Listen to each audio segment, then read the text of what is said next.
Look at the CDC number from China.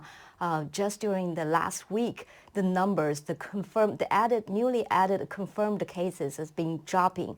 Every day from a week ago, it was 15,000 newly added cases. Yesterday was 395. So what is going on? First of all, every number you're seeing that comes out of the CCP and comes out of China is a total and complete lie. They're all lies. You know, they've tried to go back and have different methodologies about how they're counting this. So people should just discount that. And I know people that watch your show are sophisticated enough to understand the CCP just lies. The crime is that the mainstream media in the West repeats these lies over and over and over again. As we sit here today doing this interview, 1/10 of the world's humanity, 10% of the world's humanity is under some form of quarantine in central China. We have anywhere from 60 to 80 million, maybe 100 million people in Hubei and around surrounding areas under a strict quarantine. We have another 400 or 500 or 600 million people throughout the rest of China on some form of lockdown, which is a quasi quarantine. And the reason that is, there's only two ways right now to solve this virus. A vaccine, which a vaccine is anywhere from 6 months to a year and a half, 2 years away, or what they call social separation, which is quarantine. And what we know is that there are not 700 million people under some form of quarantine with only 70,000 infected. The numbers are huge. Miles Guo says there's millions. Other people, scientists are saying there are hundreds of thousands. The deaths go from anywhere from, Miles Guo says it's over 200,000 to other people are saying it's in the tens of thousands.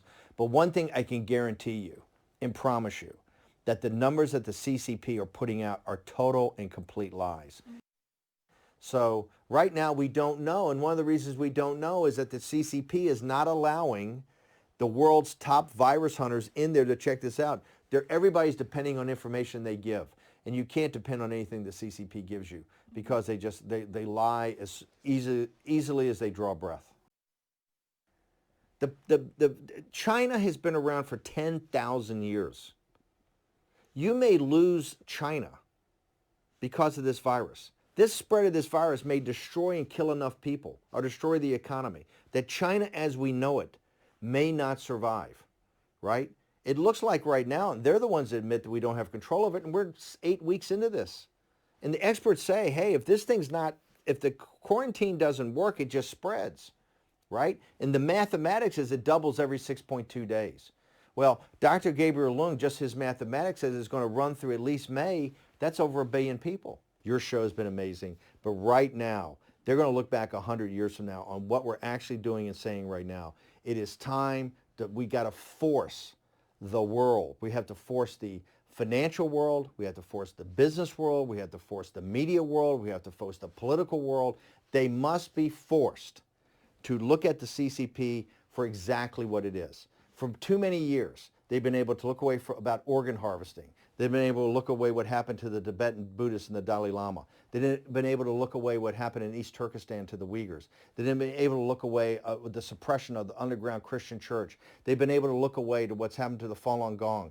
They've been able to look away. The Vatican can make a deal and look the other way about what's happening, the sellout of the underground Catholic Church. The whole world, the power in the world has been able to look away from what the Chinese Communist Party has wrought, okay? They can't look away any longer, and you know why?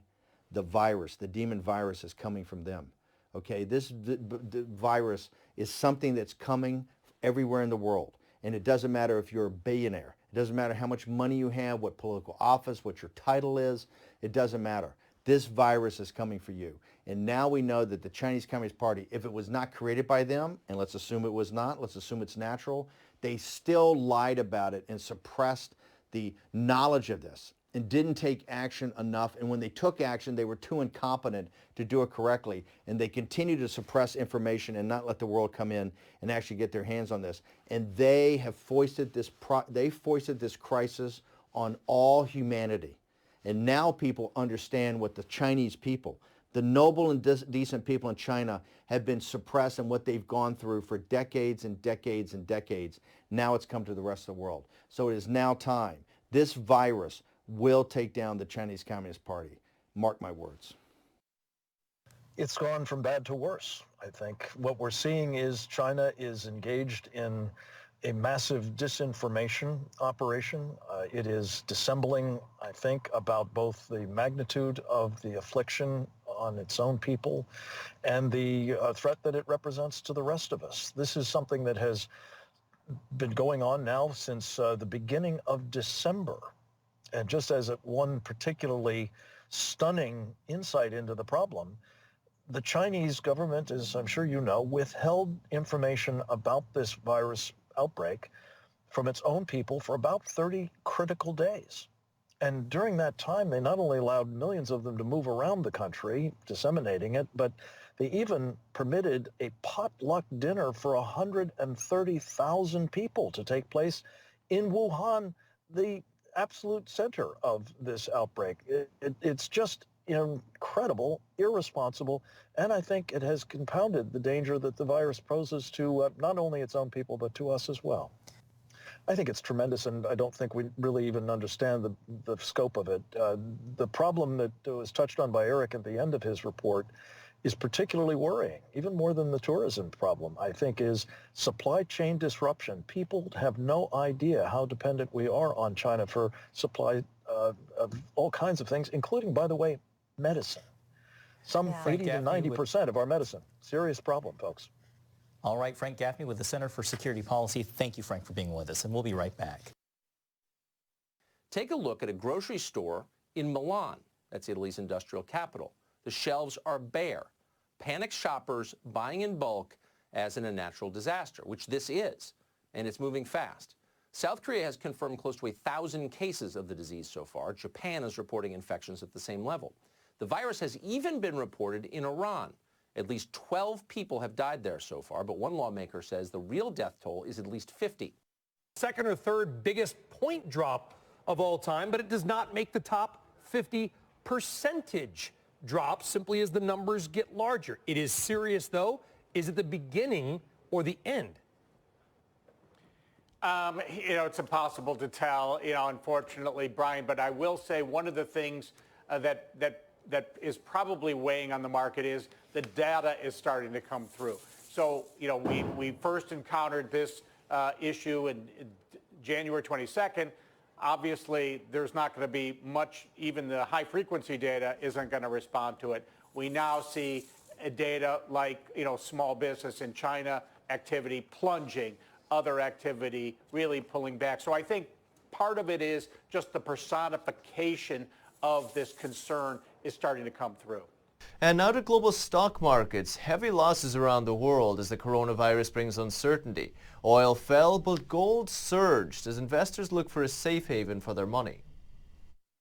The Dow Jones ended around 1,031 points lower, a drop of 3.6%. The S&P 500 declined 3.35%. The Nasdaq Composite dropped 3.71%. Europe took a beating with Italy plunging nearly 6% after a spike in virus cases left parts of the country's industrial north in virtual lockdown. Frankfurt and Paris were both down about 4%. London's FTSE dropped 3.3%. At the same time, the value of gold surged 2.8% to a 7-year high of $1,689 per ounce. I'm pretty sure that by now you want to know what's my take on this, as we are witnesses to the global financial collapse. Now we are Monday night and things seem awfully calm. Nothing seems to be going on. The world seems to be suspended, waiting for what will be the continuation of this. Of course, China is still in control of the disinformation, trying to make the rest of the world believe that now they've got this under control and magically the virus is just going away, dying on its own. And for the Chinese people, I really wish that it would. That this nightmare would end right now for them. But the truth is that we know that it's just not the case. For how long have the people of Wuhan been locked inside their homes, like for more than a month and a half?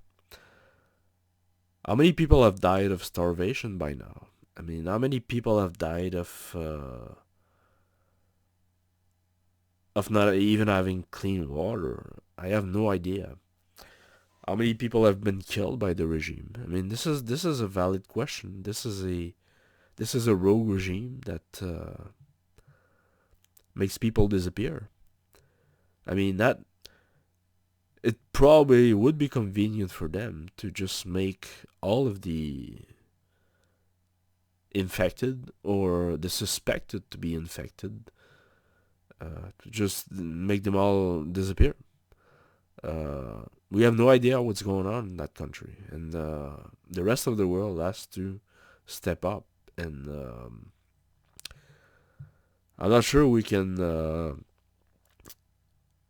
can stand to have this threat for the rest of the planet. I mean, now that the plague from China is spreading to Italy, Iran, South Korea, there hasn't been much talk in the news tonight.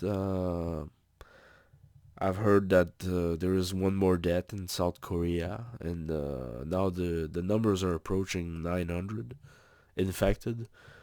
Will probably be at more than 1,000 tomorrow. But I'm just trying to reflect on what is going to happen tomorrow and in the coming week, the coming weeks, the coming months. If this doesn't die on its own, which is like just wishful thinking, because the virus wants to survive. The virus wants to divide. It's not just gonna die just to please us. It's gonna try to any way that it can to find new hosts and survive. And this could go on for months. And vaccine, yeah, maybe if just like maybe you can win the lottery, or maybe someone can just find a vaccine. But there's no there's no there's no it's really not sure that there will be a vaccine, or if there ever will be a vaccine. There could be one next week, or there could be one in 10 years. If you look at take for example AIDS, that started in 1980. That's 40 years ago, and they still don't have a vaccine. So a vaccine is something that usually happens by chance. And you can't have a disease and decide to make a vaccine. Someone finds a vaccine by chance at some point, and it could or couldn't. We don't know when that's gonna happen. So either the virus dies on its own, or it's gonna keep going on. So now that it's kind of calm right now, but in my opinion, it's the calm before the storm. What does the news of tomorrow have in store for us? I have no idea. But from the last several weeks, every night was calm, and the next day there was an avalanche of things happening. I mean, this virus spreads like wildfire. It's a silent enemy. We have no idea where it's going. We have no idea where the clusters of infection are right now. But I'm pretty sure that tomorrow something's gonna pop up on the news that no one had predicted. Not even I. So this is far from over. I mean, if you look at the way now people are looking at the markets right now tonight, and they're thinking about buying on the dip, and they're telling to themselves, you know, it's just gonna go away. It's like a bad nightmare that's gonna go away, the coronavirus. So now there's a dip. Let's just buy into it, and the markets will, you know, suddenly be well tomorrow, and they'll keep rising like they've been rising for the last like 4 years. Well, go for it if you think that, go for it. But I mean, the way I see it, the markets fell 3% this morning. The S&P, the Dow Jones Industrial Average, the Nasdaq, all three of them fell 3%. And now you've got the airlines, you've got an avalanche of stocks that are like crashing on their way to the bottom. And we've only got like 30 something deaths. About, I think, 30 or 32 people dead from the coronavirus outside of China. So, I mean, how do you think the market is going to react when we have 1 million people dead? How do you think the market is going to react when we have 10 million people dead? How do you think the market is going to react when we have 100 million people dead? I mean, if you think that the virus is going to die on its own tomorrow, yeah, go ahead, buy the dip. You're probably going to make, a few bucks. But if you don't believe that the virus is going to die on its own, and that this nightmare is going to, if you don't believe that you're going to wake up from this nightmare tomorrow and the world will be fine and the coronavirus isn't going to be going around killing people like it's been doing for the last month and a half, then maybe you shouldn't buy the dip right now. Because I'm telling you, if things turn out the way that I'm seeing them, I'm not even sure if you're gonna have a stock market in a year. I mean, I have no idea how the world is going to end up being. Einstein said that the Third World War would not be made with nuclear weapons. It would be a war made with sticks and rocks and stones. So maybe this is where we are going to be at the end of the year. I have no idea. But just because it's calm right now, just because China is putting these nice propaganda videos of smiling people defeating the virus and telling the rest of the world that they've only got like 71 people dead today, or only like 500 new cases out of 1 billion people, like that makes sense, It looks too calm to me. It looks like the calm before the real storm. So look, you guys be safe, and we will see each other tomorrow. But don't let your guard down, because this calmness tonight, it looks like it's just the calm before the storm, okay? So, in the meantime, you be safe, and please subscribe to my channel. Like this video if you liked it. If you don't like it, you are free to dislike it. We are not in China here. Everybody has the right to their opinion without being beaten up or arrested or tortured or, So, and if you have your own theory about this, there's the comment section is there for you. So I will see you tomorrow.